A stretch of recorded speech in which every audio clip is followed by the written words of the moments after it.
we all get in on that. And that's kind of the invitation today. So, would you turn in your Bibles, please, to Exodus chapter 20.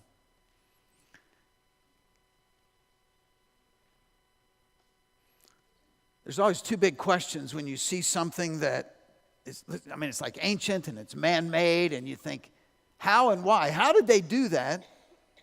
And why did they do that? The pyramids would be one example of that. You look at those great pyramids of Egypt, and they go back 4,000 years ago. How did they do that? They didn't have hydraulic equipment. They didn't have cranes.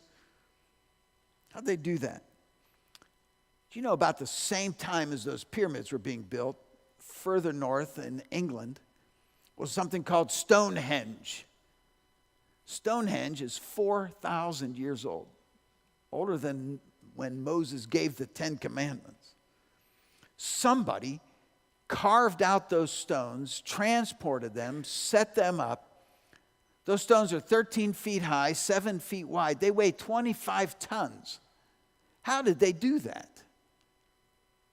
Without any sense of modern equipment 4,000 years ago. How did they do that? Stonehenge is aligned with the sun so that at the summer solstice, the beginning of summer, usually about June 21st, it all lines up perfectly. They did all that to somehow align with the sun as best they can tell. This prehistoric monument to the sun goes back hundreds of years before God said to Moses, don't make any carved image of anything that's in the sky or on the earth, in the water. They were already doing it in places around the world. We're in a series called The 10 Words. The 10 Commandments. In the Hebrew, the word for commandments is the word for word, the 10 words. And today we're at commandment number 2. And simply, commandment number 2 is to accept no substitutes.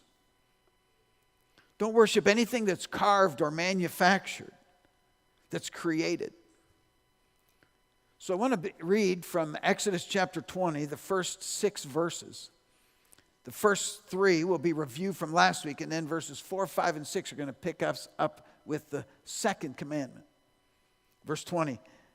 Chapter 20, verse 1. And God spoke all these words, saying, I am the Lord your God, who brought you out of the land of Egypt, out of the house of bondage. You shall have no other gods before me. You shall not make for yourself a carved image, any likeness of anything that's in heaven above, or that's in the earth beneath, or that's in the water under the earth. You shall not bow down to them, nor serve them. For I, the Lord your God, am a jealous God, visiting the iniquity of the fathers upon the children of the 3rd and 4th generation of those who hate me, but showing mercy to thousands, to those who love me and keep my commandments. Now, anytime there's a command from God, it would be wise to ask, why is this here? What is it telling us about God that this is being revealed, that this is presented to us? Why is this here? And anytime you think about it at home, when you make a rule or something, it might be wise to ask, why is that a rule around this house? Why is that a law in the United States? Why is that a law in Kansas? Why can't you do this or that? Even if the law seems crazy, at some point somebody thought that was a good idea. Doesn't hurt to ask the question, why? When God gives commands, they're revealing to us. And in this case, it's revealing some things about idols, and it's revealing some things about God. For example, idols, one of the things we pick up from this, it reveals to us that idols are available anywhere you want to look. He says, don't make a likeness to worship of anything above the heavens, in the heavens, anything on the earth, anything under the earth. He said, anywhere you look, there's opportunities to make something to worship. Anywhere you want to look. The sky, the earth, the water. People can turn anything into an object of worship. And we have people worshiping nature, right? Trees and animals, the sun, whatever. People are worshiping all kinds of things. It's almost like the math equation. 2 plus 2 equals 4. How many wrong answers are there to that equation? A virtually unlimited number of wrong answers. And when we look at the distractions that could call people's attention or their devotion away from God, it's nearly limitless. Anything that calls our devotion and attention away from God. We're surrounded by opportunities that could pull us away from God. Now, the Israelites here had just come out of Egypt. They had just come out of slavery. And the Egyptians were worshiping all kinds of objects of nature. The sun, they were worshiping cattle and animals. They were worshiping the Nile River as it flowed through the lifeblood of the country, they thought. All kinds of things. And it just doesn't take much to get people's attention and time. They're available. Another thing about idol worship here is that it's progressive. He says, don't bow down to them or serve them. You see, one of the things about sin, idol worship, is it draws you in more and more. It costs you more than you expect to pay. It keeps you longer than you expect to stay. And it takes you further than you expect to go. And far too many people have gotten further down the line of sin. And then they one day are like, how did I get here? And why am I here? How did this happen and why? They're asking the same questions that get asked of the pyramids and Stonehenge and everything else. How did this happen and why? How did I get to this place in my life? This isn't where I thought I would be when I went for just this one time. This isn't where I thought I would be when it was just this once. Nobody's going to know. Nobody's getting hurt. Nobody's going to find out. So don't fall for the lie of just this once. Because idols, sin, are progressive. Not only that, it's contagious. It spreads. It affects. Now, God here said that he would visit the iniquity upon the children of the third and fourth generation. Now, a lot of people look at that and they're like, wow, God, what kind of cruel dictator is he that he's punishing children and grandchildren and great-grandchildren for the sins of their great-grandparents? What God's telling us there is not that he's going to blast somebody, your innocent children. What he's going to say is that the patterns and habits and mindsets of one generation affect the next generation. And there's a lot of kids here that are paying a price for how their parents have lived and the decisions that their parents have made. Ezekiel 18 is a very distinct passage that tells us that the children aren't responsible for the sins of the parents, and parents aren't responsible for the sins of their adult children. But it is a reminder. In fact, it's a great incentive for an individual to walk in faith because there's another generation coming along. Many times a parent hopefully would think, I'm doing this for you because I want my grandchildren to go to church. We're going to church today because I want my grandchildren to go to church. We're reading a Bible story tonight because I want my grandchildren to read a Bible story with their parents. Little eyes are watching. Little ears are listening. Little hands are copying. A powerful incentive that there's generations hanging in the balance, and the direction of those generations depends on, in a lot of ways, the habits and the mindset of this generation of us. Don't fall for the lie that your sin isn't hurting anybody. Nobody sins in a vacuum. There are implications. There's ripples. One more revealing thing about these idols here, and that is idols are very limiting. And here's what I mean by that. An idol is an attempt to limit God. In those days, somebody would carve the idol. They'd whittle it out and they'd carve it. And they'd set it on a shelf. And when they wanted God, they could go in and they'd had their God right there. And when they were done with them, they could just leave. And so we kind of do that today. There's a place out in Arizona that people go there, and it's the crystals, and they're in touch with nature and their spirits and such.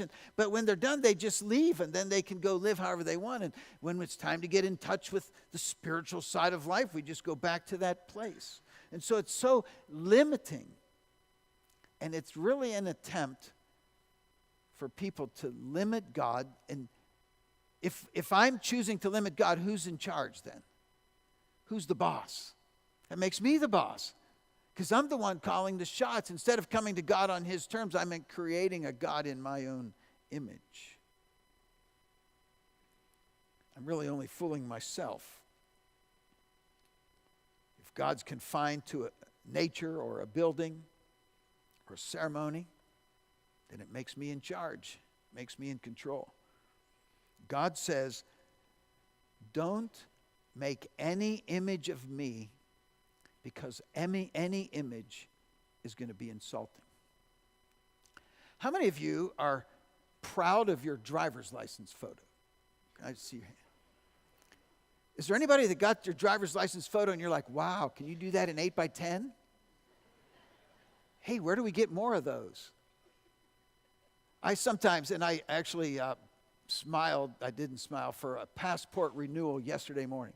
And I looked at the little camera and I'm like, how can that camera take photos that we all hate? How come none of us are ever proud of that? And what's the difference?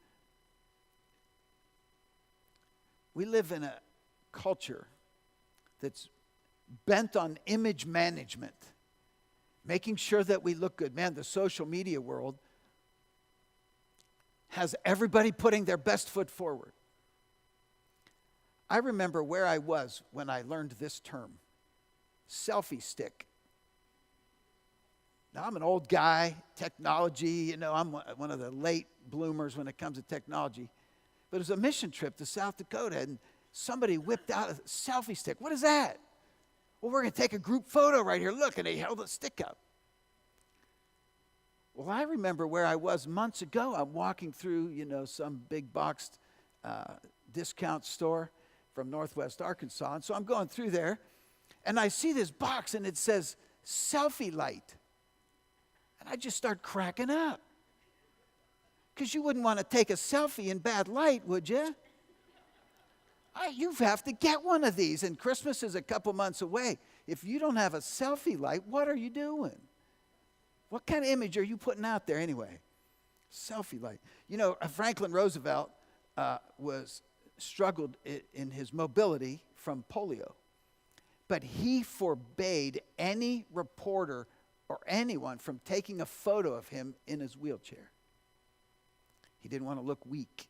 He forbade any film footage of him transitioning into a vehicle or out of a vehicle. So I was fascinated some years ago when I went to the Franklin Roosevelt Memorial there in Washington, D.C., to see that he's sitting in a chair, not in his wheelchair.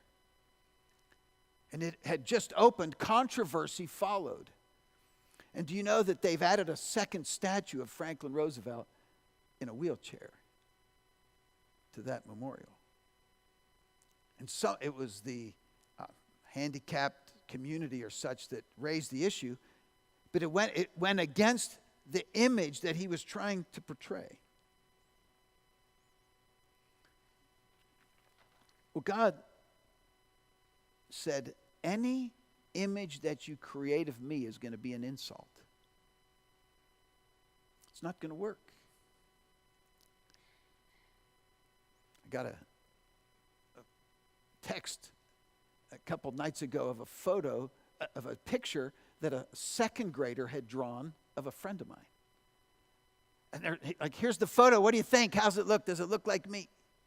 Now, it was a tremendous picture for a second grader. God said any picture, any creation that you make, any whittling, carving, anything you create in my image will be an insult because it's not going to look like me. So it reveals some things about idols. Don't make any carved image. Don't worship anything outside of God. But it also reveals us some things about God. For example, God says in verse 5, I, the Lord your God, am a jealous God. Now, how many of that surprises you that God would call himself jealous? We usually think of jealous as I'm envious of something I don't have. I want something that's not mine. In fact, here in a matter of weeks, we're going to get to the 10th commandment. Thou shalt not covet. What's coveting? It's I want something that's not mine. But when God says I'm a jealous God, he's conveying that he's jealous for what is his, what already belongs to him. Not too many years ago, I saw a movie about a man named Richard Carnes. And Richard Carnes, in the 60s, he was a college professor, part-time inventor, tinkerer kind of guy. And he figured out how to make intermittent wipers on cars. Some of us, if you were born, grew up before the 70s, before the 80s, you remember when wipers, you had two options, on and off. And now we have lots of glorious options when it comes to windshield wipers. So Richard Carnes invented intermittent wipers. And he took them to Detroit, and he began to go and give his ideas. And he made a presentation to one particular car manufacturer. And he laid out, and they were like, thank you very much, see you later, here's the door, here's your hat, what's your hurry? He was gone. A year later, Ford Motor comes out with intermittent wipers. And Richard Carnes goes back and he's like, what are you guys doing? You stole my idea. We don't know anything about your idea. Thank you very much. See you later. Here's your hat. And the story is Richard Carnes trying to get what's rightfully his. The invention that he invented. We have copyright laws so that people can protect what's rightfully theirs. God calls that jealous, where he's protecting what is his. If another man started buying my wife jewelry, I would be jealous, and rightly so. Because I would be protective of what is mine, my wife.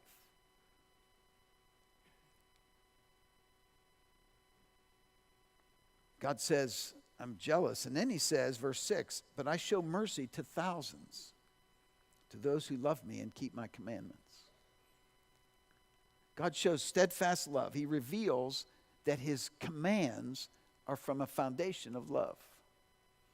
How often do we think that the commands of God are restrictive and confining, and God's trying to ruin your life, and he's trying to make my life difficult, and he just wants to take all the fun away. He's this cosmic kind of killjoy.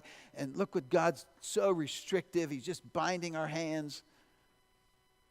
No, he says, I'm operating from the basis of steadfast love and mercy. It's not antagonism. He's not out to get us. And so the instruction here is worship only one God. No one can serve two masters. He'll love the one and hate the other. He'll hate the one and love the other. So the first commandment prohibits worship of any other God. That's first commandment. Prohibits worship of any other God. And the second one prohibits worship of any version of God that's less than God. He's saying don't worship something that's lesser. Don't build your life on something that's inadequate, that's insufficient. Don't build your life on something that will let you down.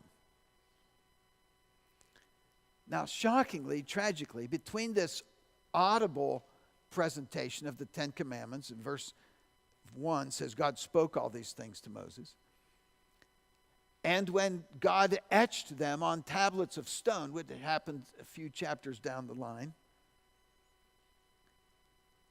the children of Israel,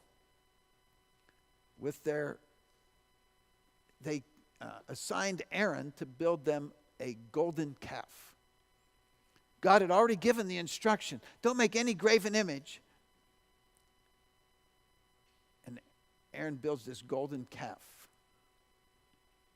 What an insult to the Creator God. Did you ever wonder why he built a golden calf? Not a giraffe or a raccoon or a tree. The reason is that cow worship was all the rage in those days. The Egyptians had a god that was the cow, a god they worshiped the cows, and the Canaanites in the promised land where they were headed, they worshiped cows, the fertility god and such. So what Aaron did, what the people wanted, was a God that made them like everybody else. And Christians far too often just want a God that makes them like everybody else. When we talk about the scientific basis for creation, and then Christians come along and say, well, maybe those 7 days, maybe they were millions of years, and maybe God still used billions of years. And it's just, if I could just have a faith that's like everybody else, instead of adhering to truth, biblical and scientific truth. How insulting a golden calf is to the Creator God. It was small and God is immense. It was impotent and God is omnipotent. It was created and God is uncreated. It was capable of being destroyed, and in fact Moses destroyed that golden calf. God is indestructible. So there's some benefits to worshiping God. There's too many to list, but we'll list a few that we can draw out of this text. One, it keeps our focus on God. Keeps our focus on God. Secondly, is it keeps us from being controlled by temporary forces.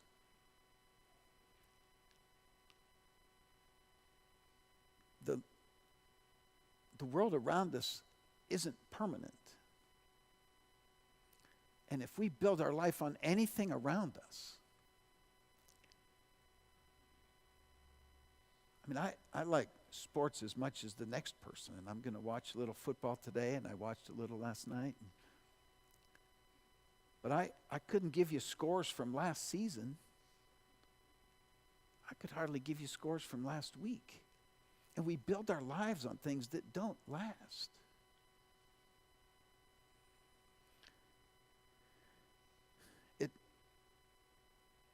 It helps us hold our commitment. It holds us to our commitments when our focus is on God. And it provides a legacy of faith and values to our kids.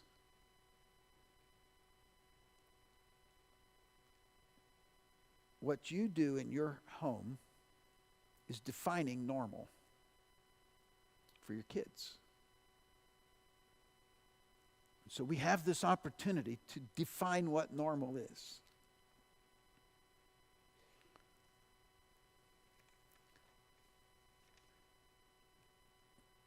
In pondering this image of God business, don't make an image of God because of who he is. It seems to me that God has reserved for himself the right to create in his image or to have his image propagated. There's 2 times in Scripture where it says explicitly, this is the image of God. One is the perfect Son of God, Jesus Christ. Jesus said in John 14 and verse 9, he who has seen me has seen the Father. And then in Colossians 1 and verse 15, it says, this is the image of God. Christ is the image of the Father. So that would seem like, rather than looking for something to devote ourselves to, we know who's there. Let's start getting to know the real image of God, Jesus Christ. And then there's another area where God reserved the right to define his image, and that is in Genesis chapter 1. He said, let us make man in our image. In the image of God, he made them male and female. We don't make images of God, but God intends for human beings to become the image of God. In Romans 8 and verse 29, for whom he foreknew, he also predestined to be conformed to the image of his Son. And so the PowerPoint thought today, let's get to know the real image of God, Jesus Christ. And let's start becoming the image of God that God intended for us. Our goal as believers in that full devotion to God is to say, I want to know how, and we know why he made us in his image. How do we do that? Let's pursue that. Would you bow your heads with me, please? God in heaven, I thank you that you made humanity in your image, but how sin has marred that image of God. And how we need the perfect image of God, Jesus Christ, his death and resurrection, his life and his death and his resurrection as the basis for our worth and our value.